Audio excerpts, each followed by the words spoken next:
Bom dia, pessoal. E aí, como é que estamos? Mais ou menos? Então tá. Minha voz não está muito boa aí, mas vamos se esforçar e a gente vai conseguir aí enfrentar a matéria de hoje. Então, vocês receberam aí o material de processo civil. A gente vai trabalhar hoje com uma das principais matérias, assim, na parte inicial do processo, que seria a figura dos atos processuais, né? Então, a gente vai analisar uma perspectiva do tempo dos atos, trabalhando aí com os prazos processuais, né? Quem não recebeu o material tem na cadeira aí, na porta de entrada.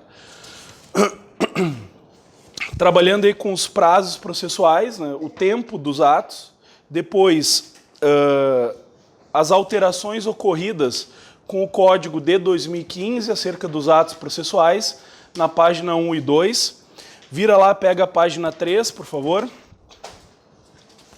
Página 3 do material, a estrutura do tempo do ato e o impacto que isso teve na ideia do recurso prematuro, que é uma matéria também importante, que teve alteração, a suspensão do curso do prazo e depois, lá na página 4, a nulidade dos atos processuais, que também é uma grande matéria, né? Uma das mais cobradas dentro da prova da ordem sobre processo civil é a matéria da nulidade dos atos. A gente vai também entender aí essa perspectiva sobre a nulidade dos atos processuais e visualizar até que ponto e como a gente poderia marcar lá uma questão contextualizada que caia sobre a nulidade e o vício dos atos processuais. Então essa é a matéria aí que nós vamos analisar. Na parte final, nós temos aí 7 questões, né? São questões retiradas aí de vários concursos e também da prova da ordem, né? Justamente trabalhando aí com essa matéria dos prazos processuais, da contagem diferenciada e da parte da nulidade dos atos processuais. Beleza, então? Então vamos lá. Bom, a gente inicia aí na primeira página, também conhecida como página 1, né, que nós tivemos uma internalização no Código de 2015 daquilo que estava previsto numa lei, que é a Lei 11.419, que era a chamada Lei do Processo Eletrônico. Ela continua existindo, só que agora ela é internalizada dentro do Código de Processo Civil. Então, algumas alterações aqui ocorridas no rito do CPC já estavam previstas na Lei 11.419. Então, por exemplo, ó, eu retrato aí no teu material o primeiro artigo, que é o artigo 213. Ele vai dizer: a prática eletrônica do ato processual pode ocorrer em qualquer horário até as 24 horas do último dia do prazo. Então, quando nós estamos trabalhando com processo eletrônico, a gente tem a vinculação até as 24 horas do último dia. O que acontece aqui? Se cair uma questão sobre prazo, você tem que tomar cuidado das duas perspectivas, se ele é físico ou o processo eletrônico. Porque o prazo tem duas maneiras hoje acerca do vencimento. Se o processo é físico, portanto nós colocamos aqui prazo, né, e o processo tramitando por meio físico, ele vai ter uma determinação. Se for por meio eletrônico, vai ter outra. Então você vai ter duas perspectivas aí, tem que analisar no ambiente da questão. É mais provável que a ordem te coloque uma questão com processo eletrônico, tá? O país inteiro, a prova é unificada, a maioria dos estados já utilizam processo eletrônico. Então, se eu tenho que cumprir o prazo e o processo é físico, aquele prazo tem que ser cumprido, aquela petição tem que ser entregue dentro do horário de expediente, tá? Horário de expediente forense, né? Então, vai ser regulado conforme o horário de expediente. Se eu entregar um ato processual, realizo um ato processual submetido a determinado prazo e eu estou cumprindo ele fora do horário de expediente, é intempestivo. Ah, mas e o horário de expediente vai ser qual horário? É das 6 às 20 horas? Não, o horário de expediente não é das 6 às 20 horas. O horário de expediente é determinado por regulamentação local. Quer dizer, o presidente do tribunal vai dizer qual é o horário do expediente da justiça. Para vocês terem uma ideia, por exemplo, quem já faz estágio e vivencia isso, aqui na Justiça do Rio Grande do Sul, janeiro e fevereiro, na sexta-feira, horário de expediente até às 15 horas. Então você vai ter, você imagina, você está indo às 4 horas numa sexta-feira entregar uma petição e já perdeu o prazo. Por quê? Porque o Tribunal de Justiça fixa o horário de expediente. Se o processo é físico, eu tenho que observar o horário de expediente. Se o processo é eletrônico, eu tenho que observar até as 24 horas daquele dia. Na verdade, o que vai representar aqui, né? Vai representar uma disposição de lei, certo? Uma disposição de lei. A lei vai dizer que se o processo é eletrônico, ele tem que ser cumprido até as 24 horas do seu último dia do prazo, certo? Essa é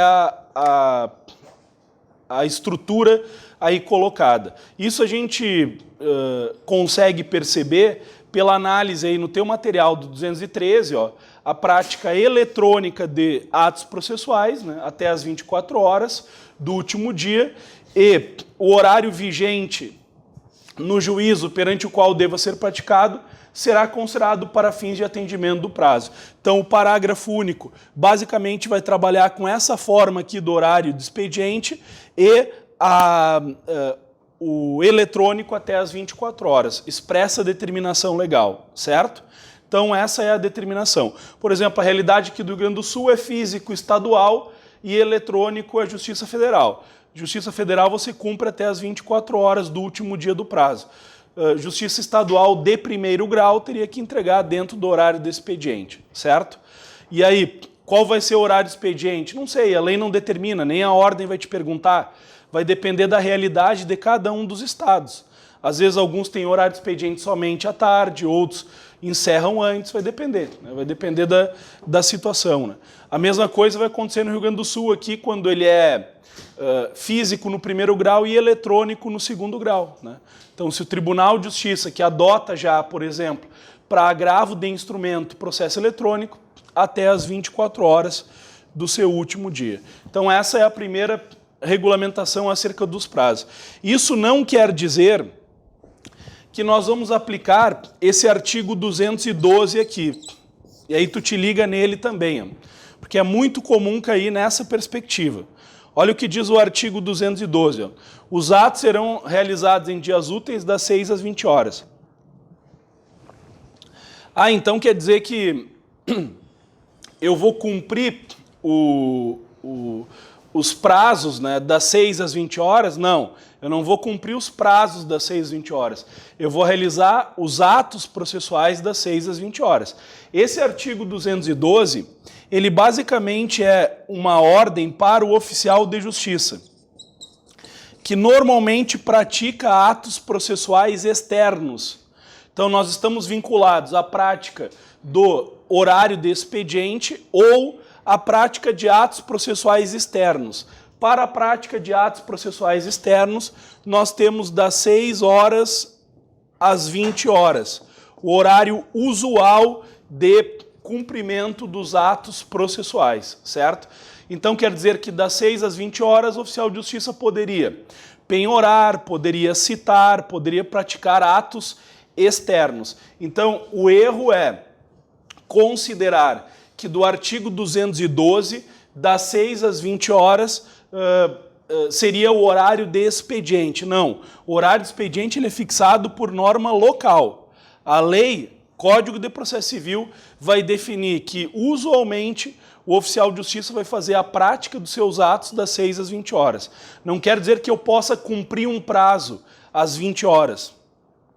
Se eu estou aqui no Rio Grande do Sul, estou indo no fórum cumprir um prazo às 20 horas, eu já perdi esse prazo.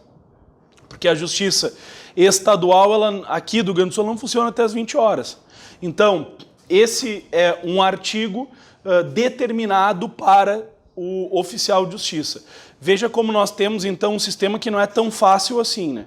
Primeiro elemento, se o processo é físico, horário de expediente. E aí eu não tenho que saber o horário na prova da ordem, porque isso quem vai determinar é a justiça local. Segundo, se o processo é eletrônico, até às 24 horas. E terceiro, o momento adequado para a prática de atos processuais é das 6 às 20 horas. E ele acrescenta ainda, né, nos dias úteis. Né, dias úteis, portanto, das 6 às 20 horas. É quando o oficial de justiça sai a campo, né, para fazer penhora, citação, tudo que ele quiser aí. Aí nós temos o parágrafo primeiro. Ó. Serão concluídos após as 20 horas, se forem iniciados antes. Né? Às vezes o sujeito tem que fazer uma penhora de determinado bem, ele começa às 20 horas, vai fazendo arrolamento, pode terminar lá às 10 horas, não teria problema, desde que tenha começado antes. E aqui nós temos a principal mudança até então aí no teu material, que é o parágrafo 2º. O parágrafo 2º vai dizer assim, ó, independentemente de autorização judicial, as citações, intimações e penhora poderão realizar-se no período de férias forense, onde as houver, e nos feriados, ou nos dias úteis fora do horário estabelecido nesse artigo, observado o artigo 5º, inciso 11. Aqui nós temos uma das principais alterações, né, implementadas aí no Código. Qual foi a alteração? Essa parte inicial, independentemente de autorização judicial, certo? Não importa a autorização judicial para que seja feita a prática de atos processuais fora deste horário, porque o Código anterior dizia que o oficial de justiça só poderia fazer isso após as 20 horas, se tivesse uma autorização expressa do juiz. Então, como é que funcionava? O oficial de justiça ia lá, comparecia, não encontrava das 6 às 20 horas, devolvia o mandado. Aí a parte pedia que o juiz efetivasse uma autorização para o oficial de justiça ir lá e citar fora do horário, fora dos dias úteis. A única regra respeitada aqui, no artigo 5º, inciso 11, é a regra de ser a casa asilo inviolável. Né? Então, o oficial de justiça, independentemente de autorização, ele poderia citar fora desse horário, mas ele não poderia entrar na casa de alguém, por exemplo, certo? Sem autorização judicial. E aí, para entrar, ele teria autorização judicial, teria que requerer. Então, vamos pensar hoje na prática. O oficial de justiça vai uma vez, volta, não encontra, vai lá às 11 horas da noite citar. É válida essa citação? É válida. Porque hoje ele não precisa mais de autorização judicial para fazer isso. A autorização é conferida pela lei, quando inicia lá no parágrafo 2º, independentemente de autorização judicial. Citação, intimação e penhora pode ser realizada em férias, quando houver as férias forenses, feriados, dias úteis, fora do horário estabelecido nesse artigo. Então, é uma norma que confere um poder maior para o oficial de justiça. Bom, então, dentro da estrutura aí do parágrafo 2º, o oficial de justiça ele ganha, né, um poder maior, e isso está vinculado à ideia da razoável duração do processo, da efetividade. Né? Quer dizer, esse trâmite judicial, se o processo está preocupado atualmente com o tempo, com a razoável duração, essa gestão cartorária ela não é boa para o tempo do processo. Porque só essa ideia do oficial devolver, pedir a autorização, o juiz dar e o oficial cumprir, nós temos aí em média 2 a 3 meses para acontecer isso. Porque o oficial tem que juntar a certidão, vai para o juiz autoriza, volta para o oficial. Então o código quis simplificar. Se você vai e tenta cumprir o mandado e não consegue, independentemente de autorização, vamos dizer assim, supera esse horário e realiza o ato processual.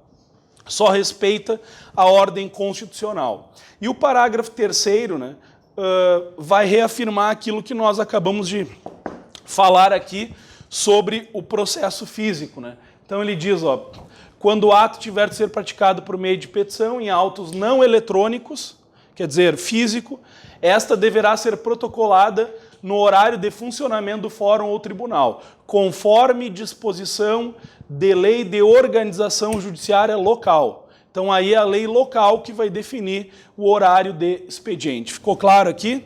Essa é a figura quando nós passamos na ideia do tempo dos atos processuais. Outra coisa diferente vai ser a contagem dos prazos. Aqui é o tempo para a prática do ato. Se eu tenho que cumprir um prazo dentro do horário do expediente, não sabemos qual é.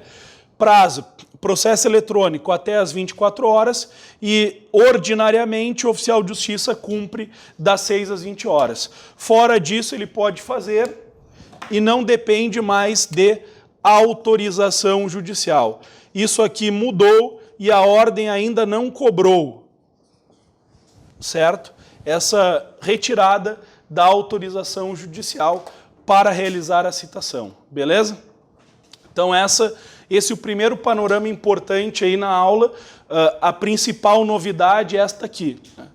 O oficial de justiça pode realizar citação e penhora fora do horário, fora dos dias úteis, independentemente de autorização judicial. Só não poderia entrar na casa do sujeito em virtude da ordem constitucional do artigo 5º, inciso 11. Ele até tem poder para fazer isso, mas desde que tenha autorização judicial, certo? Então vamos lá. Dentro dessa perspectiva, nós temos outro panorama, que é a figura da contagem do prazo. Aqui também nós tivemos várias alterações, tá? Então, contagem do prazo. Então, artigo 219.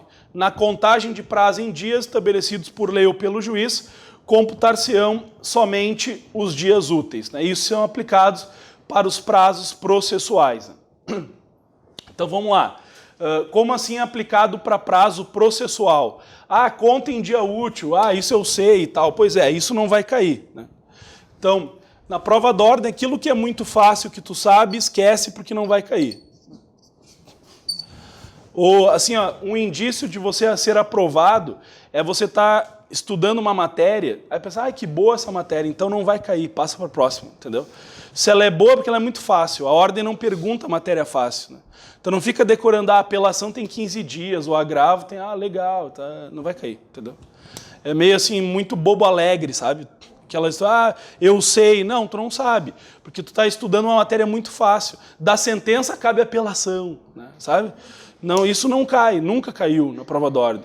Então eles vão perguntar exatamente as peculiaridades. Tem que estudar aquilo que é mais chato, né?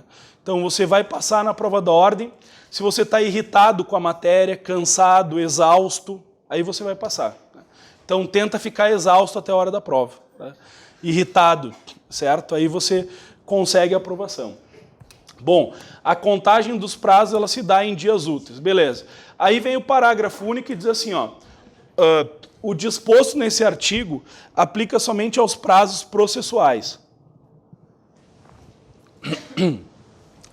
O que ele quer dizer com isso, né? Quando a gente diz assim, ele vai ser aplicado apenas aos prazos processuais. Aqui está uma questão, né? Por exemplo, eu vou contar em dias úteis o prazo prescricional. Se eu digo assim, o prazo prescricional é de 3 anos, eu conto em dias úteis esse prazo prescricional de 3 anos, e aí? Não, eu não conto em dias úteis o prazo prescricional de 3 anos, porque o prazo prescricional de 3 anos, ele não é um prazo estabelecido na categoria processual. Ele é um prazo de prescrição que está lá no Código Civil. Entenderam aqui a diferença? Então eu não vou contar em 3 anos em dias úteis, porque aí vai virar 6, né? Então são 3 anos. A contagem em dias anuais eu pego exatamente o dia que aconteceu e o dia 3 anos seguintes, não vou contar nem em dias, né? Então essa é a estrutura quando nós não aplicamos os prazos em dias úteis. Aí eu te digo o seguinte, vamos supor, o juiz determina uma ordem, desocupe a casa em 15 dias.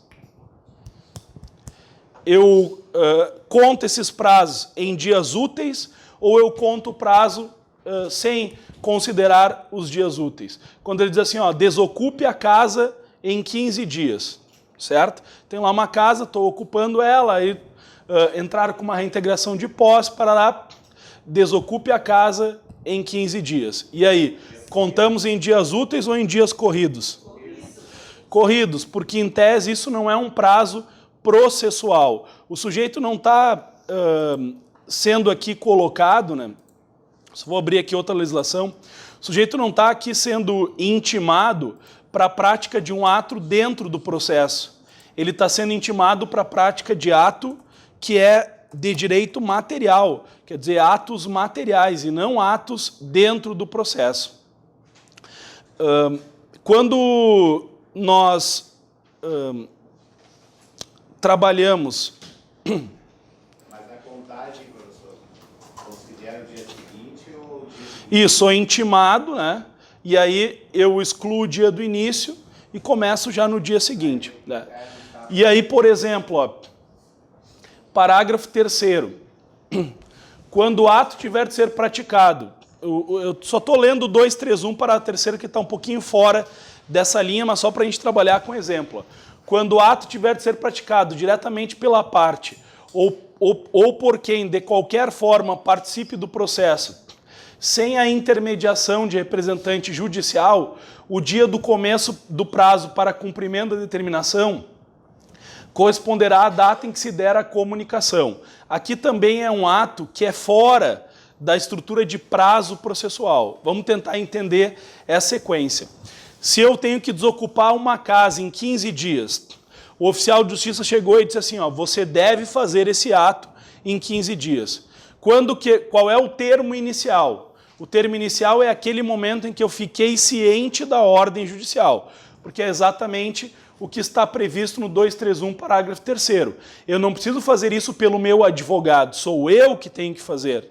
Então, dentro dessa ideia, no momento em que eu tenho ciência, começa a fluir o prazo. E como eu vou praticar um ato que não é um ato processual, é um ato de efetividade da determinação, eu não estou enquadrado aqui naquilo que é determinado, né, diretamente pelo artigo 219, na contagem de dias úteis. Eu estou enquadrado daí no parágrafo único, porque não é um ato processual. Então, não é verdade que a gente diga assim, tudo é contado em dia útil. Não. Os prazos dentro do processo para a prática de atos processuais são contados em dias úteis, certo? Essa é a determinação do 219, parágrafo único. Aí nós temos o seguinte, ó, os prazos não fluirão nos sábados, domingos e feriados. Por quê?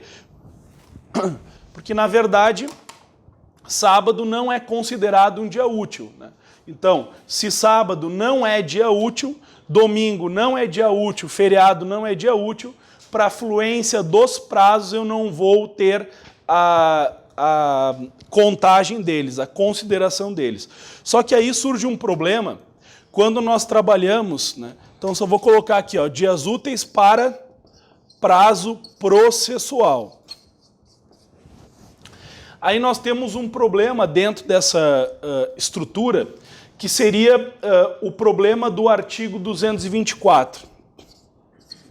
Olha só, vamos tentar analisar aqui o prazo da contestação, que ele teve uma alteração com o novo código. Tá? O que acontece? Olha só, no procedimento comum, você vai ter a petição inicial entregue lá em juízo. Então, o sujeito entregou a petição inicial. O segundo ato vai ser a citação do juiz. Só que o juiz ele não cita mais o réu para que o réu venha contestar.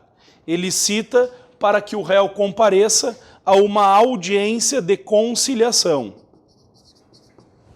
Diz assim, ó, eu vou citar você para que você compareça a uma audiência de conciliação ou de mediação. Aqui eu coloquei apenas a conciliação, tá? Pode ser conciliação ou mediação. Então, petição inicial, citação, audiência de conciliação. Não obtendo êxito, começa a fluir o prazo de 15 dias para a apresentação da contestação.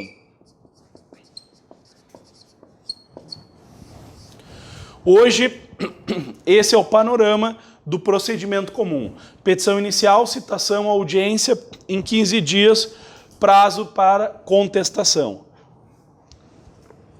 Aí nós vamos ter a seguinte sequência, olha só. Se eu te perguntar assim, Qual é o termo inicial do prazo de contestação? Termo inicial. Quando iniciou o prazo? Na data da audiência de conciliação. Ó.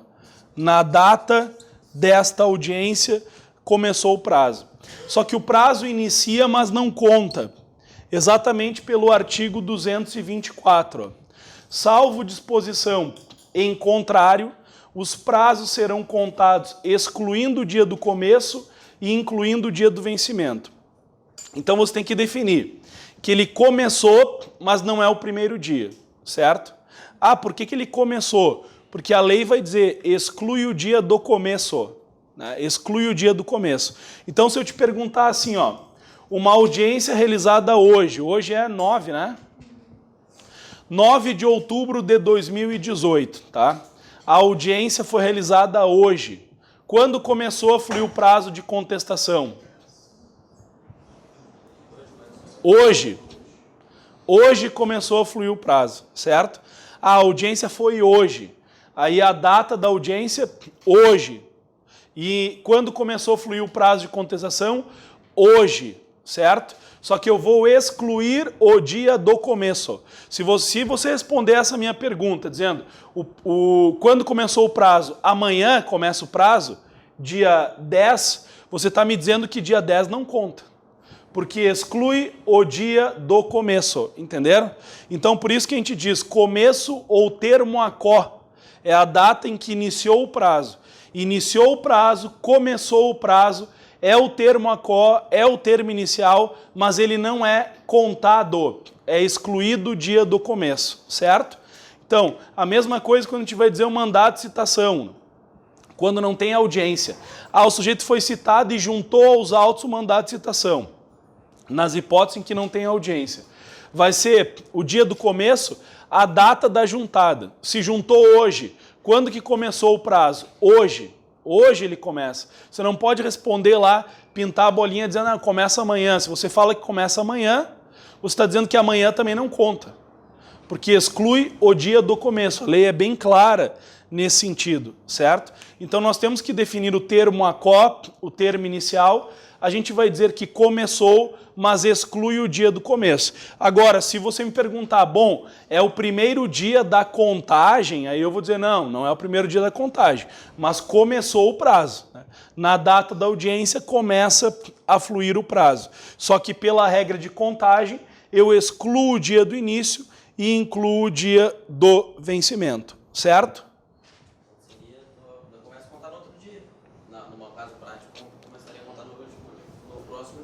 No dia útil, Só que eu não responderia assim, né? Eu responderia que... Não, eu queria não em questão, um caso prático, se ele der um caso prático. Se ele der um caso prático... Começaria, mas teria que responder que começa no momento da ciência. Isso, Começa porque é o termo aquó, o termo inicial, né? O primeiro dia seria amanhã, né? O primeiro dia útil seria amanhã. Conta 15 somente em dias úteis, certo? Bom... Hã? É o termo correr e contar. Isso, fluência, contagem, né? Bom, olha só.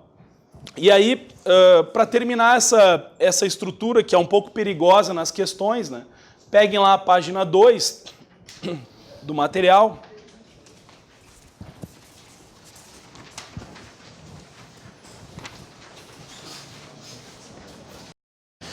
E lá na página 2 do material, nós temos a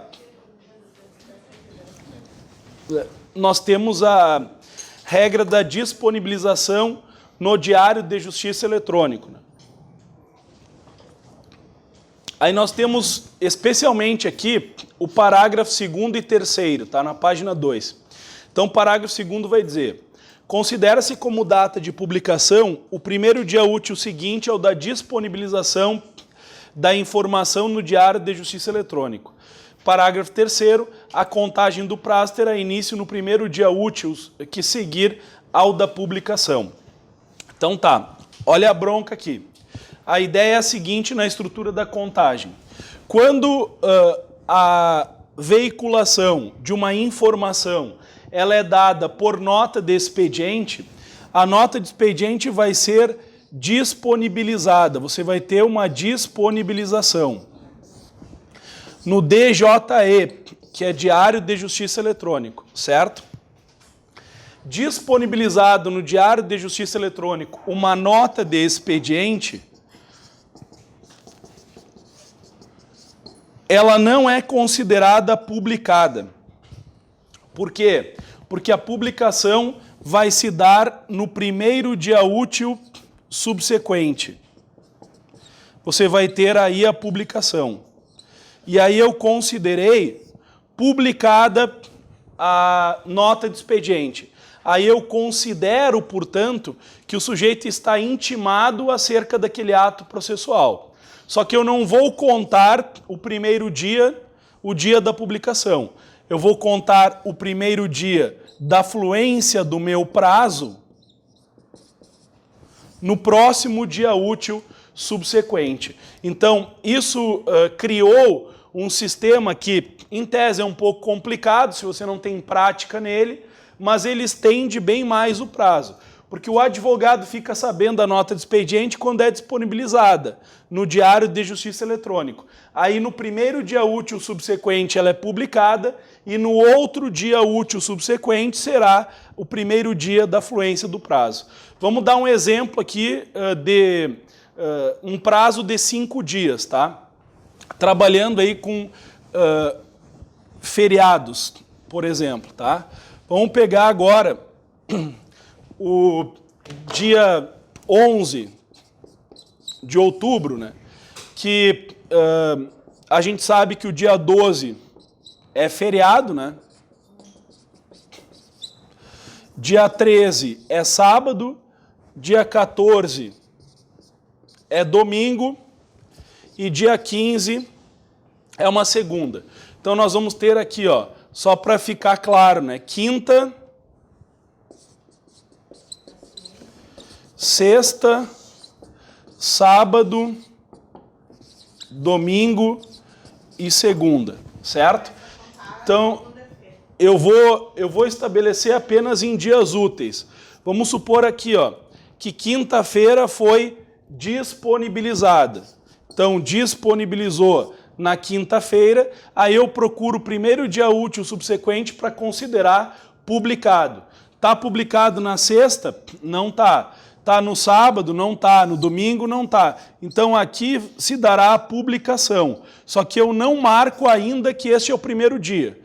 Foi publicado. Regra, exclui o dia do início, certo? Aí você vai ter, portanto, aqui no dia 16/10, na terça-feira, a consideração, então, do meu primeiro dia da contagem, certo?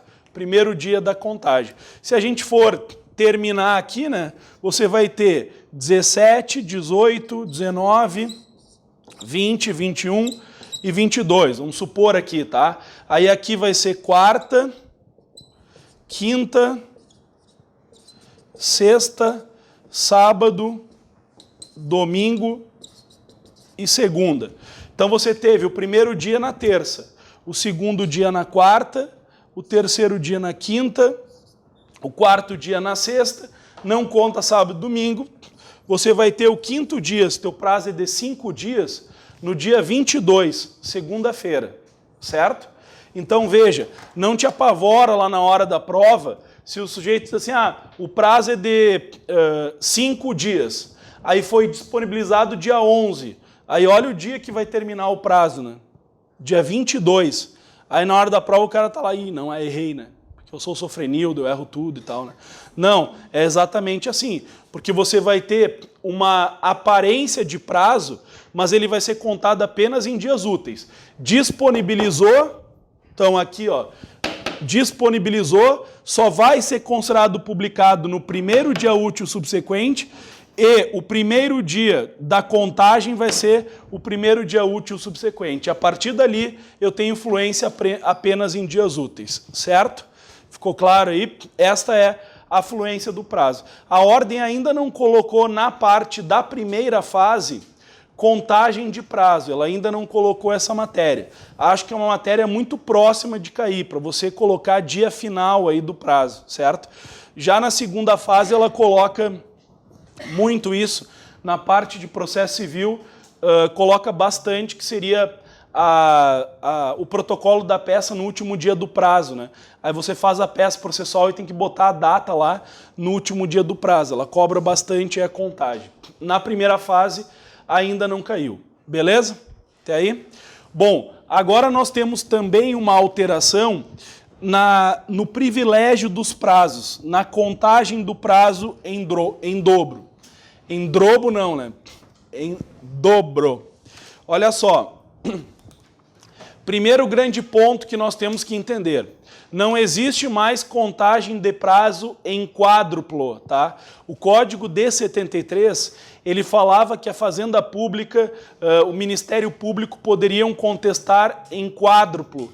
Isso daria 4 vezes para a Fazenda Pública contestar. A Fazenda Pública, por exemplo, tinha 15 dias, passava para 60 dias. Não existe mais a contagem de prazo em 4 vezes. Não existe mais a contagem em quádruplo. O que existe no máximo agora no nosso sistema processual é prazo em dobro. No máximo, prazo em dobro. Então, olha só, se cair alguma alternativa para você falando que o prazo é quadruplicado, ela já está errado. Porque no máximo você vai ter prazo em dobro. Nós temos 4 regras para prazo em dobro. É o 229, tá aí estamos na página 2, tá? 229, 180, 183 e 186. Tá? Vamos tentar entender toda essa bronca aí. Bom, olha só.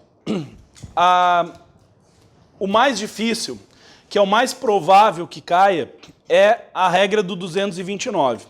A Ordem dos Advogados do Brasil, ela nunca vai te colocar na prova numa posição de defensor público ou de promotor. A regra não é para você ajuizar uma ação na qualidade de advogado público ou na qualidade de Ministério Público. A Ordem sempre cria questões onde você vai ser o advogado particular da parte, certo? Então, para ficar bem específico aí.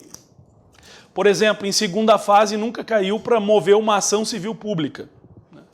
Por quê? Porque quem vai mover a ação civil pública vai ser o promotor de justiça.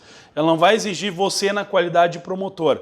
Ela vai te exigir na qualidade de advogado. Então, a norma mais provável para cair é a do 229. O que diz o 229? Ele vai dizer assim, ó. Os litisconsortes que tiverem procuradores de escritórios de advocacia distintos terão prazos contados em dobro para todas as suas manifestações, em qualquer juiz ou tribunal, independentemente de requerimento.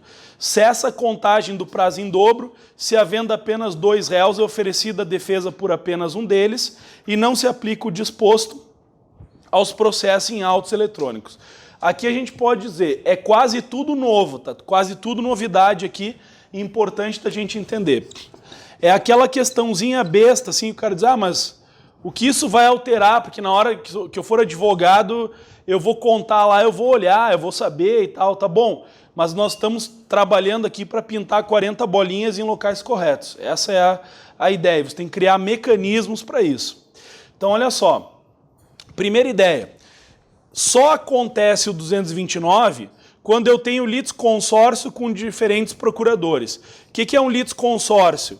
Litisconsórcio é quando eu tenho mais de uma parte concentrada em um dos polos da relação. Por exemplo, aqui o autor demanda contra o réu 1 e o réu 2. Né? Eu entro contra a loja e contra o banco, contra a empresa de turismo e contra a empresa de aviação aérea. Então, tudo isso estaria colocado como réu 1 e réu 2, certo?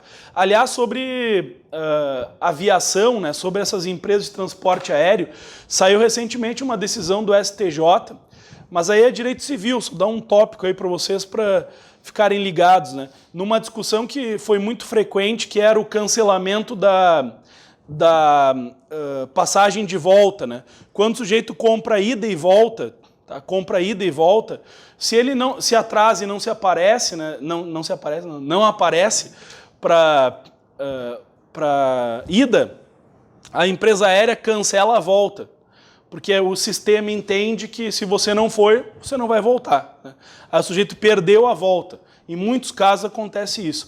O STJ, recentemente, mês passado, ele considerou que é prática abusiva a cobrança da volta, né? O cancelamento da passagem de volta. Então, o sujeito não apresentou, ele pode chegar lá por outra via, né? Pode pegar outro voo e ir, então não deve cancelar automaticamente, certo? Eu tive um caso de um cliente, foi extraordinário, é engraçado, né? Ele se atrasou para ir no voo. Aí ele pegou outro voo e foi, né? No momento de voltar, estava na cidade lá de cima, no momento de voltar, ele se apresentou no voo da volta, a empresa falou, não, nós cancelamos porque tu não apareceu na ida, né? Então não tem mais a tua passagem da volta. Ah, mas eu quero voltar, eu estou aqui. Não, mas não tem. Aí diz, então eu quero comprar uma passagem de volta. Eu quero, não, tudo bem, tem. Em qual voo? Naquele mesmo que ele tinha comprado. Ele comprou 2 vezes o mesmo lugar. Então, e aí ele fez questão de comprar a mesma poltrona, né? Para depois entrar com a ação, sabe? Para ter a ideia. Olha o absurdo que a empresa aérea faz, né? Então, se você não vai, cancela a passagem da volta. Hoje, né, o STJ entende que isso é uma prática abusiva, tá? Então, não sei por que eu falei isso. Ah, tá. Empresa de turismo e aviação tá falando isso, né? Então, mas vamos lá, às vezes a gente esquece do que tá. Então, loja e banco, por exemplo, tá? Então, fixei um litisconsórcio. Aí, o que vai acontecer? O que é a estrutura do litisconsórcio? Eu demando contra o réu 1 e demando contra o réu 2. Cada um deles contrata um advogado, certo? Cada um deles contrata um advogado. Aí eu vou ter assim, o advogado A e o advogado B. Aí o que a lei estabeleceu? Que hoje inovou e simplificou. Esses advogados aqui, eles não podem ser do mesmo escritório, tá? Então não poderia, por exemplo, o advogado A é advogado do réu 1, e aí esse advogado do réu 1, ele permanece ou pertence a uma sociedade que tem o B como sócio. Aí eu não conto o prazo em dobro. A dobra do prazo, ela vai ser apenas, olha o artigo 229, se for de escritórios de advocacia distintos. Então, os litisconsortes que tiverem procuradores de escritórios de advocacia distintos terão prazos contados em dobro. Para quais manifestações? Ele diz, para todas as suas manifestações. Então, pode ser aqui para contestação, pode ser para agravo, pode ser para qualquer tipo de manifestação. A contagem do prazo em dobro. Só que aí nós temos algumas peculiaridades. Olha só, se o sujeito ele pertence ao mesmo escritório, não tem contagem de prazo em dobro. Essa é a primeira limpeza que o artigo faz. Mesmo escritório, não se aplica essa estrutura.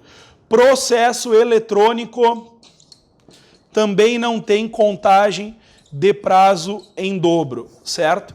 Processo eletrônico e mesmo escritório não tem. O caso do processo eletrônico está ali no parágrafo 2º. Ó. Não se aplica o disposto no caput aos processos em autos eletrônicos. Processo eletrônico fica fora. Por que isso? Sem precisar decorar. Qual é a ideia de você ter aqui prazo em dobro quando tem litisconsórcio com diferentes procuradores? Que cada um possa tirar a carga dos autos, possa ter ciência dos autos completa. Por isso é dado prazo em dobro. Porque aí eu permito que o advogado A retire carga e depois que o advogado B retire carga no fluxo do prazo. Por isso é dado prazo em dobro. Como processo eletrônico você não tem carga dos autos, ele está disponível lá, no processo eletrônico não tem influência do prazo em dobro. Ficou claro aí? Essa determinação. Outro aspecto importante aqui para a gente entender. Olha só, vamos supor que o advogado A ele foi contratado pelo réu 1, tá? Apenas pelo réu 1. Aí vem a pergunta que hoje, atualmente, é respondida pelo Código. Vamos supor que eu seja contratado pelo réu 1. Aí eu olho na inicial, eu estou demandando contra o réu 1 e o réu 2. O advogado aqui olha para a inicial e percebe que ele não foi contratado pelo réu 2 e que o autor moveu contra o réu 1 e o réu 2. O que o advogado aqui tem na cabeça dele? Que é um caso de litisconsórcio com diferentes procuradores. Estamos juntos aí? Beleza? Então tá. Aí o advogado vai lá e apresenta a contestação em 30 dias. Apresenta a contestação em 30 dias. Por quê? Porque ele supõe que se não foi contratado pelo réu 2, o réu 2 contratou outro advogado. Aí o réu 2 não apresenta nem contestação, nem constitui advogado. O réu 2 é revel. É aí que pode vir a pergunta, entenderam? Então, olha só, eu conto o prazo em dobro. Não se aplica se eles são do mesmo escritório e se o processo é eletrônico. Processo físico. Aí você vai ter, no caso de litisconsórcio com diferentes procuradores. Eu sou advogado do réu 1, fui contratado apenas pelo réu 1, eu conto 30 dias e apresento a contestação. Quando eu vou olhar lá no processo, o réu 2 é revel. Aí, se eu olhar para o caput do artigo 229, eu não tenho litisconsórcio com diferentes procuradores. Por quê? Porque o réu 2 sequer tem procurador. Ele é revel nos autos, não apresentou nada. Aí vem o parágrafo 1º. Diz assim, ó, cessa a contagem do prazo em dobro se, havendo apenas 2 réus, é oferecido defesa por apenas um deles. O que o Código vai reconhecer? O Código reconhece atualmente que essa contestação é tempestiva, mas acabou a fluência do prazo em dobro. Você teve prazo em dobro apenas para contestação.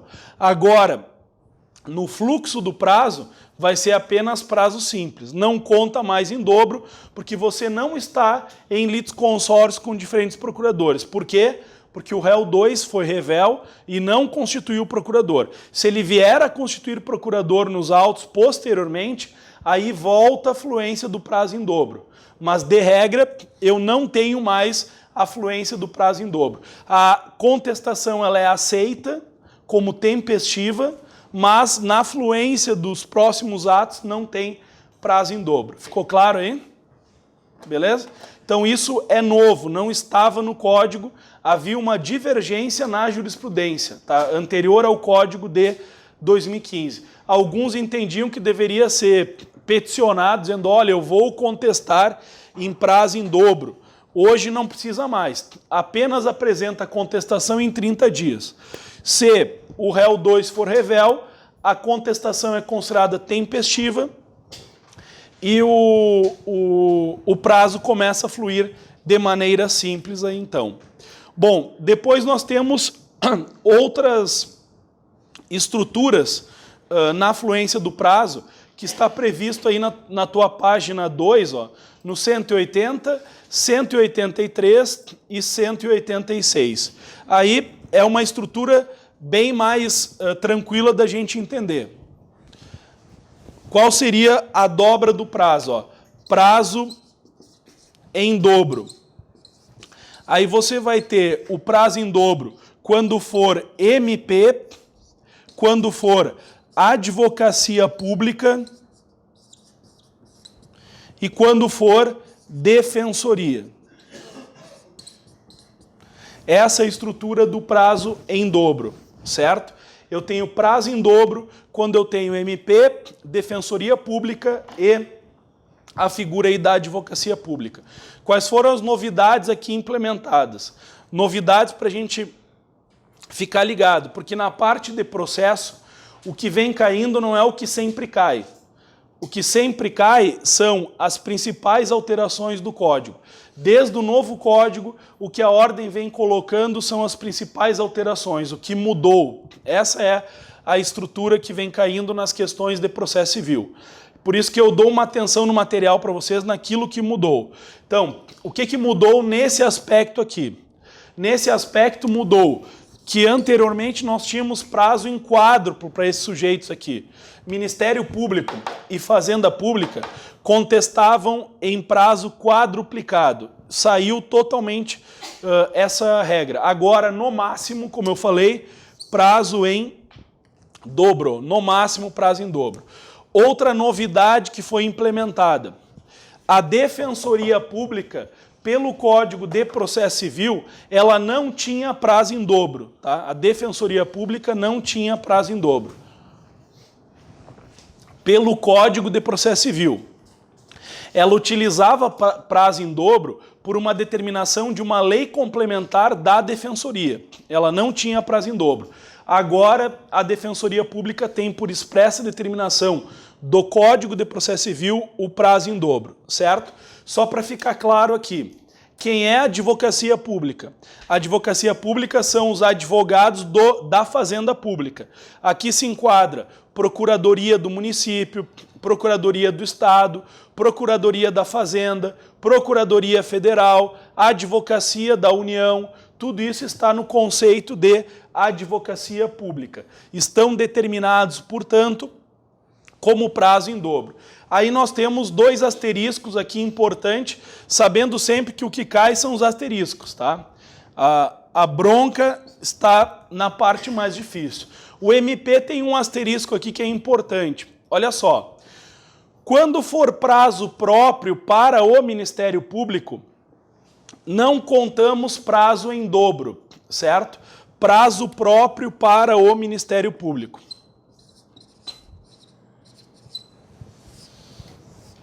Então, quando nós temos prazo próprio para o Ministério Público, ele não tem contagem, né, de prazo em dobro. O que significaria isso, um prazo próprio para o Ministério Público? Né? Quando a gente está trabalhando com prazos próprios, diz a lei assim, ó, o Ministério Público manifestar-se-á em 15 dias. Ah, então eu tenho que contar 30? Não, ele está dizendo que o prazo do MP já é aquele. Quando a lei determina um prazo próprio para o sujeito, ele tem que cumprir aquele prazo, porque a lei já está pensando na estrutura daquele prazo processual, na linha daquele prazo processual e na complexidade do ato. Aí não vai ter prazo em dobro. Então diz, olha, o Ministério Público vai se manifestar em 30 dias. Ah, então eu vou contar 60. Não, porque aí é um prazo próprio para o Ministério Público. Quando que eu vou contar esse prazo em dobro? A apelação tem 15 dias para todo mundo. Bom, então o MP conta em 30 dias. O agravo de instrumento tem 15 dias para todo mundo. Então Defensoria, Advocacia e MP contam em 30 dias. Entenderam aí? Essa é a determinação. Agora, quando o prazo é próprio para a parte, aí você não tem a fluência do prazo em dobro. Vou te dar um exemplo que seria aqui, ó, do 229, tá? O que é essa ideia de prazo próprio e não ter benefício de prazo? O juiz está nos autos lá despachando, aí ele diz assim, ó, manifeste-se o advogado do réu 1 em 10 dias sobre o documento juntado. Isso é um prazo próprio para o advogado réu 1. Aí o advogado réu 1 não vai dizer, ah, então eu vou contar em dobro, porque tem os dois. Não, não. É você que vai fazer o ato. O juiz, quando te deu 10 dias, ele já está considerando que o ato é teu e esse é o prazo que o juiz entende que é razoável para você fazer, certo? Agora, para os prazos em geral, apelação, contestação, contra-razões, aí dobra de prazo. Então essa é a primeira peculiaridade. Outra peculiaridade que você tem que tomar cuidado aqui é a seguinte, ó. A Defensoria Pública, ela vai ter prazo em dobro. Este benefício do prazo em dobro, ele foi extensivo, ele foi estendido, melhor dizendo, para os escritórios de prática jurídica das faculdades. Então você vai ter prazo em dobro para a Defensoria e para os escritórios de prática jurídica. Essa é a grande novidade, tá?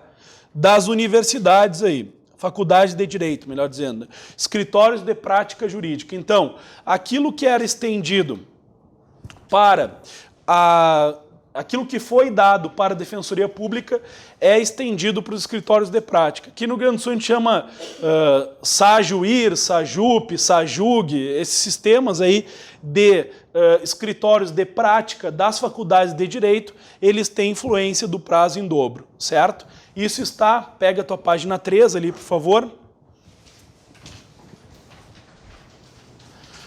Parágrafo 3º.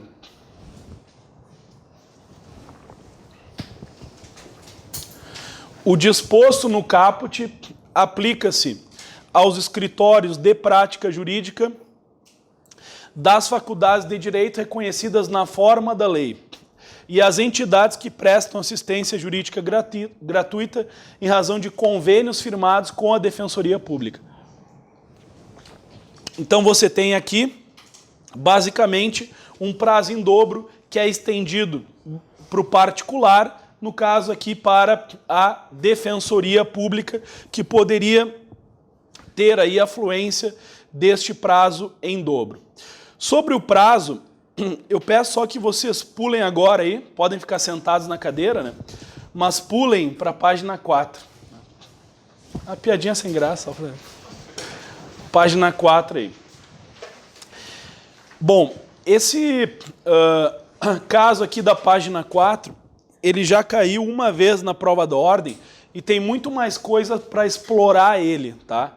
Que é uma novidade total que nós temos do processo, seriam os chamados negócios jurídicos processuais. Eles estão previstos lá no artigo 190 e vai ter um reflexo aqui no âmbito dos prazos. Hoje, se você pegar assim, de regra, o processo civil, os principais debates, a grande discussão hoje é sobre o artigo 190, os limites do artigo 190, até que ponto eu poderia ter a atuação do 190. O que é isso? O 190 trabalha com os chamados negócios jurídicos processuais. Olha só, eu vou fazer um breve comentário para a gente entender o que seria o negócio jurídico processual.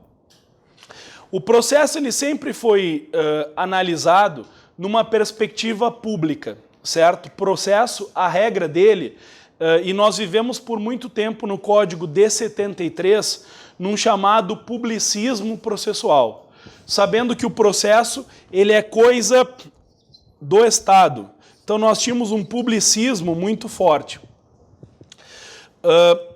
O Código de 2015, ele tentou, na estrutura geral do princípio da cooperação das partes e da visualização de um processo não mais como uma briga entre adversários, mas como um meio de solução de litígios, ele reduz o publicismo processual. Então não vou riscar o publicismo, porque o processo continua público, mas ele insere uma grande força para o privatismo processual. O que é essa ideia do privatismo?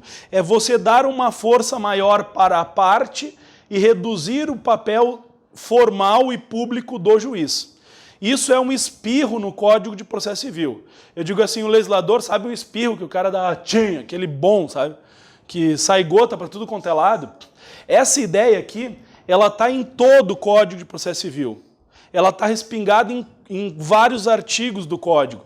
Reduz formalidade e publicismo e aumenta a participação e o poder da parte. Um privatismo processual, certo? Vou dar exemplos para vocês que já são outras matérias que são claros onde a gente vê isso. Se você vai para uma audiência, você pergunta para o juiz perguntar para a testemunha, ou você pergunta diretamente para a testemunha? Código de 73, tem que perguntar para o juiz repetir a pergunta para a testemunha. Código de 2015, você pergunta para a testemunha. Se o juiz achar que é impertinente, ele pode indeferir, mas eu pergunto para a testemunha. Isso é uma elevação de um privatismo processual. Por quê? porque eu dou um poder maior para a parte na condução dos seus atos processuais. Retiro um pouco a figura do juiz, né, naquela ideia formal e toda poderosa como senhor do processo, e coloca ele como sujeito que tem que cooperar para a solução do litígio. Outro elemento, no agravo de instrumento, se eu não juntar um documento obrigatório, o meu recurso vai ser não conhecido ou eu vou ser intimado para complementar, para juntar aquele documento obrigatório que então não juntei inicialmente. Eu entro com agravo de instrumento, falta um documento obrigatório. O meu recurso vai ser não conhecido ou eu vou ser intimado para juntar o documento obrigatório que eu não juntei. Intimado, só que isso é a partir de 18 de março de 2016, quando começou o Código de 2015. Porque anterior, se você deixasse de juntar um documento formal, publicismo, não juntou o documento, morreu. Ah, mas e eu estou buscando um direito aqui que é para realizar uma cirurgia de emergência. Lamento, você não juntou documento, não juntou cópia da procuração, não posso julgar. Ah, o cara vai morrer. Pois é, morreu. Qual é a causa-mortes? Falta da juntada da cópia da procuração. Né? Quer dizer, o processo era extremamente formal. Se eu não juntar preparo num recurso, Código de 73, recurso deserto. Código de 2015, intime-se para pagar em dobro. Isso é uma valorização do direito da parte, em detrimento de um critério público do processo. Depois de citado, o que você vai ter? Contestação ou audiência de conciliação?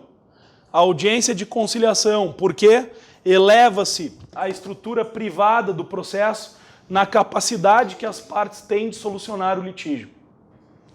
O processo civil, portanto, ele dá uma mensagem. Veja, se você entender isso aqui, você marca várias questões também, não precisa nem decorar. Né? Não precisa nem decorar. Eu tenho que respeitar prazo processual. Agora, se tiver um vício sanável, eu vou ter que sanar o vício e não tomar uma patada direta dizendo, não, você perdeu.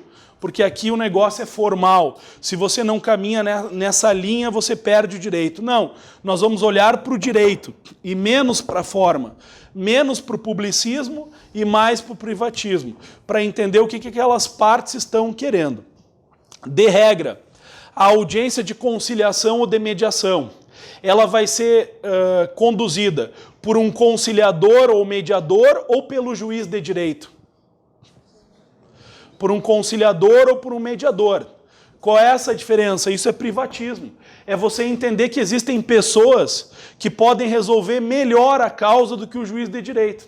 Isso é retirar um publicismo processual. Porque até antes do Código de 2015, se não era no JEC, o juiz não fazia audiência de conciliação. A audiência já era de instrução. Aí o juiz fazia aquela pergunta instigante para as partes. Há possibilidade de acordo? Não, passamos a oitiva das testemunhas. Quem é que vai fazer acordo nisso? Né? Se o cara senta e diz assim, há possibilidade de acordo, passamos a oitiva. É que o cara não é treinado para julgar emoções, ele é treinado para julgar patrimônio. Assim que eu, por exemplo, na minha faculdade não tive cadeira de conciliação, de mediação, de arbitragem, não tive isso. Né? Já hoje as faculdades de direito estão nessa perspectiva aqui, né? Quer dizer, é conciliação, é mediação, é arbitragem, métodos de solução de conflitos, muito mais do que aquela imposição. O que eu mais ouvi falar na minha faculdade foi lide, pretensão resistida, briga, conflito, paridade de armas, é isso que eu ouvi falar. Código de 73. Código de 2015 é conciliação, mediação, cooperação processual, busca, celeridade, efetividade da justiça. É isso que a gente escuta. Então, nessa perspectiva, você pode marcar várias questões sobre isso. Na questão que nós estudamos do oficial de justiça, quando ele diz o oficial vai procurar o sujeito das 6 às 20 horas.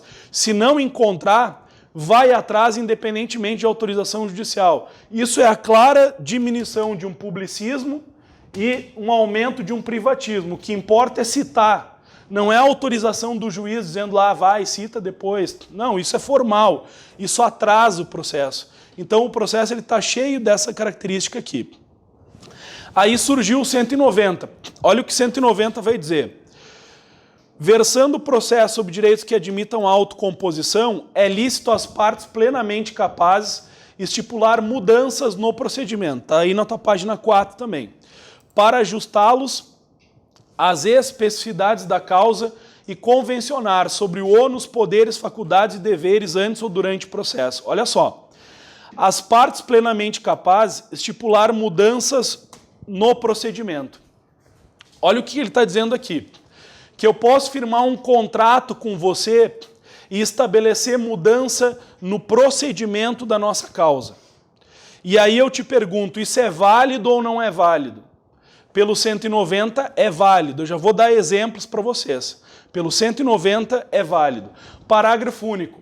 De ofício a requerimento, o juiz controlará a validade das convenções, recusando a aplicação somente nos casos de nulidade ou de inserção abusiva em contrato de adesão, ou que alguma parte se encontra em situação de vulnerabilidade. Moral da história: se você não tem nulidade, não tem contrato de adesão, não tem vulnerabilidade e o direito é capaz de ser autocomposto, o direito é disponível, eu poderia tranquilamente fazer contratos que mudem a natureza do processo, do procedimento estruturado pela lei. Então eu vou te perguntar e aí tu vai tentando responder para ver se pode ou não. Eu poderia fazer um contrato dizendo as partes elegem o foro da comarca de Porto Alegre? Isso aí está claro, né? E eu poderia botar depois dessa cláusula dizendo assim, ó, as partes convencionam que os prazos serão contados em dobro? Sim ou não? Sim. Aí a gente vai dizer, alguns falaram que não, outros falaram que sim, né?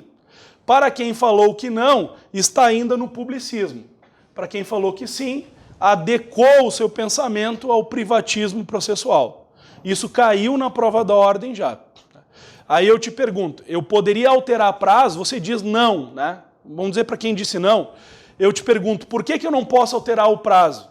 E dizer assim, olha, o prazo é de 15 dias, ele fica 30 dias. A dobra dos prazos processuais. Eu poderia fazer. Aí você vai dizer, não, não pode. Por que não pode?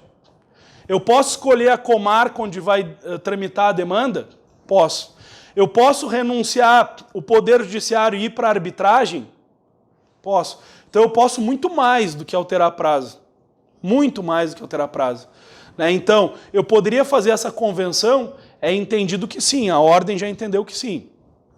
Eu posso dizer no meu contrato assim, ó, no nosso processo não haverá possibilidade de recurso. E a parte assina lá. Podemos modular o processo nesse momento, assim, dizendo, olha, em eventual processo, nós escolhemos a comarca de Porto Alegre e não será admitido qualquer tipo de recurso no nosso processo. Ou não será admitida a apelação no nosso processo. É válido ou não é válido isso? Vamos olhar para o código. Versando o processo sobre direitos que admitam a autocomposição, se for uma ação de cobrança.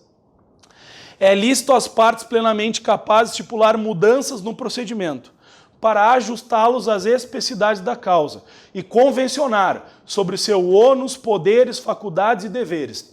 De ofício a requerimento, o juiz controlará a validade dos atos, recusando a aplicação somente nos casos de nulidade ou inserção abusiva em contrato de adesão, ou então onde se encontre uma vulnerabilidade. Aí vem a pergunta, eu poderia dizer e renunciar recurso? Sim, eu poderia, não teria problema nenhum. Ou eu sou obrigado a utilizar o recurso? Ou o processo está à minha disposição? Hoje nós entendemos, e essa é a perspectiva, há uma grande discussão do que pode ou não. A minha dissertação de mestrado foi exatamente sobre isso, né? Os limites desses negócios jurídicos processuais.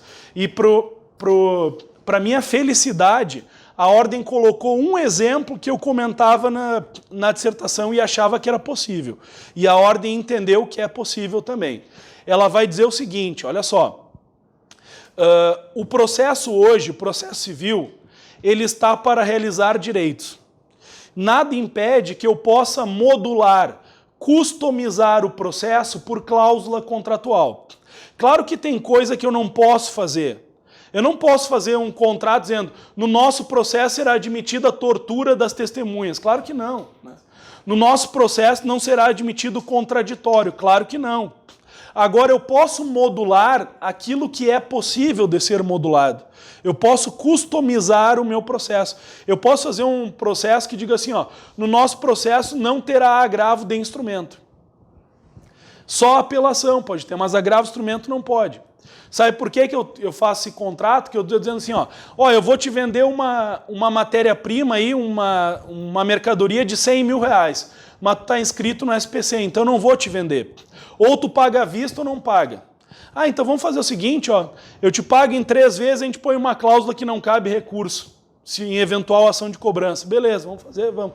Você viabiliza negócio, você dá um caráter privado e utiliza o processo como um negócio, por isso, negócio jurídico processual. E outro exemplo que para mim é clássico é a possibilidade das partes convencionarem a oitiva de testemunhas, por exemplo, no escritório de advocacia.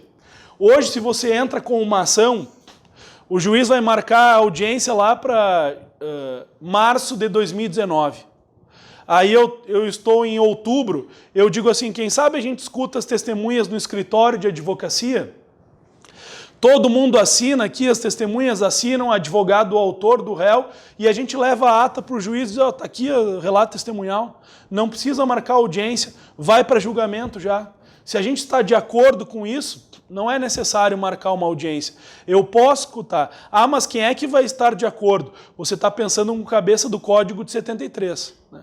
Hoje as pessoas devem mudar a mentalidade, a ideia da cooperação, pensando que o processo ele é capaz de resolver a composição, o litígio, a partir de uma aproximação das partes. Esse é o critério. Considero que as partes continuam adversários, que muita gente vai enrolar, mas é possível abrir essa porta aí do processo. Queria perguntar. A disposição tem que estar expressa, então, o juiz tem que ver essa situação. Num contrato, né? Tem que estar previsto no contrato. Só que, pergunta o colega, não precisa homologar, tá? O juiz não precisa homologar. A parte diz, ó, vai ser assim. Se ele encontrar uma nulidade, encontrar de adesão, uma vulnerabilidade, aí ele não dá aplicabilidade. Tem cláusulas, assim como a gente tem uma que é muito comum nos contratos, né? Que é aquela de contrato de caráter irrevogável e retratável. No entanto, se vê uma grande demanda de ações pensando ao contrário, né? Tentando revogar, o que essa cláusula realmente indica? Mas aí, na verdade, olha só, isso não está vinculado à cláusula processual, é uma cláusula de direito material. Quando eu digo eu vou pagar tanto e é irrevogável, eu não poderia voltar atrás, é irretratável. Só que aí, o problema de fazer isso dentro de uma conjuntura da nossa realidade é que muitas vezes essa cláusula vem numa cláusula bancária, onde o sujeito está fazendo um acordo, porque ele já está devendo, e ele é obrigado a fazer isso. Aí ele diz que está numa situação de vulnerabilidade, e aí caberia uma revisão disso. Essa é a tese, né? Porque aqui para o negócio processual, eu não posso indicar vulnerabilidade. Eu estou dizendo, bom, as partes estão conscientes do que elas estão fazendo. Muitas vezes até assistidas por advogados. E aí dá aplicabilidade àquilo que foi definido. Na impenhorabilidade, eu já estou adiantando uma matéria, mas é possível que caia. Se eu te perguntar assim, ó, eu posso renunciar à impenhorabilidade do meu bem de família? Porque está escrito lá, meu bem de família. Se eu botar numa cláusula contratual, olha só, agora vai abalar as estruturas, tá? Eu ponho numa cláusula contratual e digo assim, ó, estou fazendo uma relação de dívida com você. Aí eu digo assim, você pode ficar admitida a penhora do meu bem de família, mas não é permitida a penhora do meu veículo. Eu posso fazer essa cláusula. Aí se eu estou devendo e o cara entra, o juiz, o credor pede a penhora do meu veículo, o juiz diz não, tem que penhorar lá. Ou melhor, o credor pede a penhora da minha casa, e aí o juiz vai dizer não, penhora o veículo, porque a cláusula é impenhorável. o bem de família é impenhorável. Só que eu escrevi lá numa cláusula contratual. Você pode penhorar o meu bem de família, mas não pode penhorar o meu veículo. Sabe por que que isso é possível? Porque nós temos que valorizar a liberdade das partes, a dignidade humana. O meu veículo pode ser uma herança do meu avô. Ele vale muito mais para mim do que o meu imóvel. Eu posso ter um imóvel, eu digo, cara, tira o meu imóvel, eu moro em outro lugar, eu alugo, mas o meu carro não, ele tem um valor sentimental. Então isso hoje é entendido como sim, é permitido. O mesmo pode acontecer, por exemplo, se eu digo assim, ó, você pode penhorar o meu veículo, mas não penhora o meu cachorro. Eu tenho certeza que aqui dentro tem gente que gosta muito mais do seu cachorro do que do seu imóvel. Admitiria perder o seu apartamento, mas não admitiria perder o seu cachorro, não é verdade? Então por que nós não temos a lei da impropriedade do animal de estimação? Né? Quem é o legislador para dizer o que eu gosto mais? Do meu cachorro ou do meu bem de família, entenderam? Então tudo isso é largado a uma estrutura de disponibilidade. Claro que, se bem que teve um caso em Santa Catarina que o sujeito pediu a penhora do cachorro, mas não é muito comum, né? Não é muito comum. Agora vamos um pouquinho mais, um cavalo, por exemplo, né? Já estamos chegando mais próximo da realidade, né? Ah, eu vou perder a casa, mas eu não quero perder o meu cavalo. Tem um valor sentimental, sei lá, alguma coisa que o sujeito tenha, né? Uma joia poderia rolar como impenhorável. Tudo isso está dentro da disposição das partes. Tem que estar disponível na sua propriedade. Né? Olha só.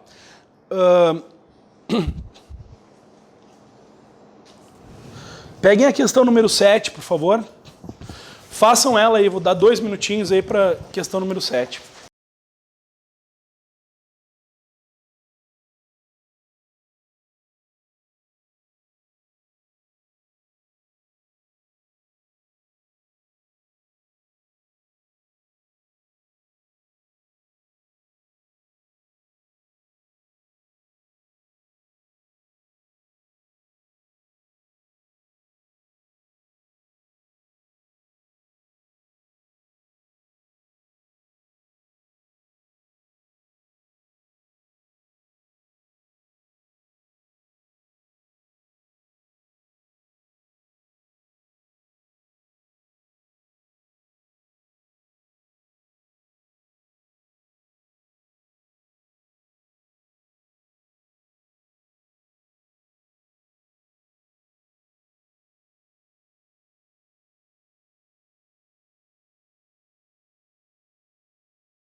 Bom, pessoal, essa questão aqui foi a primeira questão que saiu no exame da ordem depois do Código de Processo Civil. E depois a ordem não voltou mais para trabalhar com negócios processuais. Então é uma matéria muito próxima para ser cobrada na tua prova, tá? Que hoje está se discutindo bastante sobre ela. E ela cobrou um dos casos, vamos dizer assim, mais emblemáticos dessa negociação, que é a possibilidade de dobrar prazo processual. Então diz assim, ó, Rafael e Paulo, maiores e capazes, devidamente representados por seus advogados. O que ela quis dizer aqui? Que não tem qualquer tipo de vulnerabilidade nesse processo. Eu não estou trabalhando com alguém que é hipossuficiente, nem econômica, nem juridicamente. Ele sabia o que estava fazendo, tanto que estava com o seu advogado.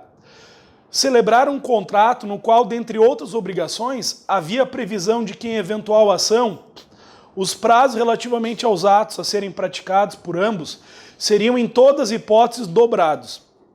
Por conta de desavenças surgidas um ano após celebração na avença, Rafael ajuizou uma demanda com o objetivo de rescindir o contrato e ainda receber indenização por dano material.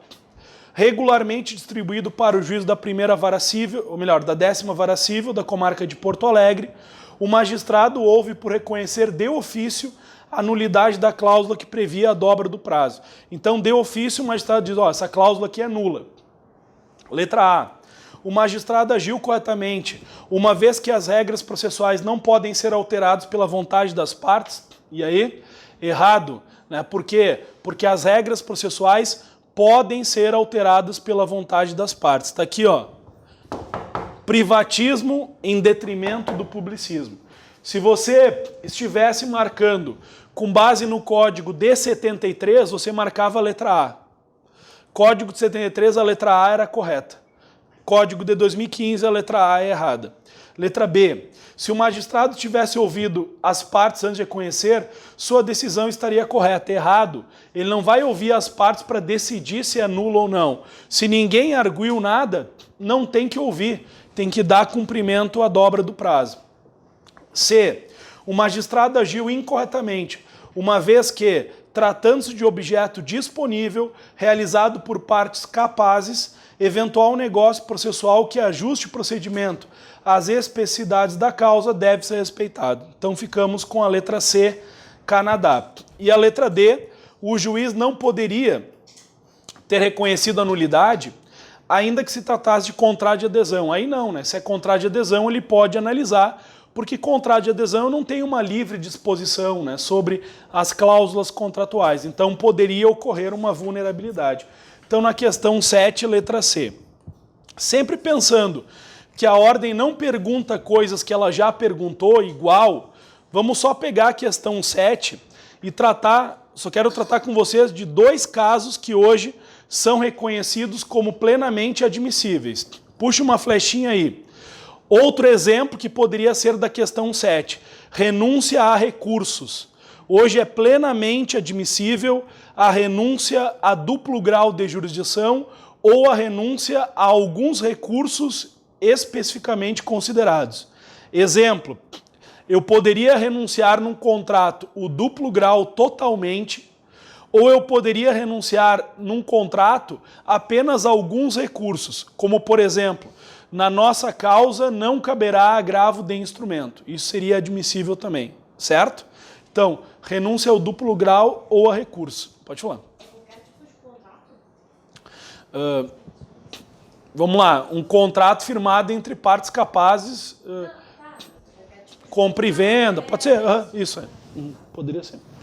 Desde que não se trate aí de contrato de adesão onde você indica uma vulnerabilidade. Agora, fora isso, os contratos paritários, né, de discussão, prestação de serviço, compra e venda, empréstimo de valores, poderia. E depois, outro exemplo aí, falei da renúncia, recurso, outro exemplo, renúncia à impenhorabilidade. Tá? Então eles podem lidar com esse exemplo, renúncia à impenhorabilidade. É plenamente admissível que a parte em um contrato faça renúncia à cláusula de impenhorabilidade. Quer dizer, renunciando à proteção dada pela lei e determinando que algo não protegido pela lei fique como impenhorável. Exemplo, eu renuncio à impenhorabilidade do meu bem de família e aplico a impenhorabilidade do meu automóvel naquela relação. Só que fique bem claro aqui para não gerar problema. Essa cláusula vai valer entre as partes contratantes, não perante terceiros, né? Então eu vou dizer assim, ó, o João fixou com o José que o seu bem de família é penhorável e o seu automóvel é impenhorável. Bom, então tá. Então, perante o João e o José vale essa cláusula, porque ela é contrato, ela não é lei. Perante terceiros, vale a lei, que não participaram do contrato. Se o cara é casado em comunhão total de bens, ele tem que ter a anuência da esposa. Sim, porque aí poderia... Se ele participar de uma sociedade... uma família... Isso, é. Aí nós entramos, mas aí veja, a pergunta do colega é bem pertinente, mas ela não é relativa ao processo. Aí ela é relativa à validade daquela cláusula. Quer dizer, obviamente que o processo só vai dar cumprimento se a cláusula é válida. Correto, né? Ah, se eu disse que o meu imóvel é penhorável, mas a minha esposa não participou, bom, aí a cláusula ela é inválida na sua natureza, né? Porque eu não poderia dispor sobre aquilo que não é inteiramente meu, né? Essa é a determinação. Isso, exatamente, por isso poderia ficar... Hã? A discussão é exatamente sobre a ameação. Aí eu poderia dizer, bom, essa cláusula é inválida porque ela não foi firmada pelos dois cônjuges. Poderia determinar isso. Ele da menor e ainda tem filhos menores. Bom, Precisa saber? não precisaria homologar no juiz isso, não. porque o patrimônio é dele, né? Não é do filho, né? Bom, peguem a questão número 1 aí. Vamos, João. Mas agora antes, questão número 1, só mais um. Queria perguntar? Tá. Questão número 1. É só verdadeiro ou falso, não vai doer, bem rapidinho. Os litisconsortes que tiverem diferentes procuradores, desde que de escritórios distintos, terão prazos contados em dobro para todas suas manifestações, tratando-se de autos físicos. Aí veja, ele trabalhou, essa questão de verdadeiro ou falso, trabalhou com todas as peculiaridades. Primeiro, litisconsortes com diferentes procuradores, escritórios distintos, contagem em dobro e autos físicos. Então, verdadeira a afirmação, certo? Vamos fazer intervalo aí, depois a gente retorna então.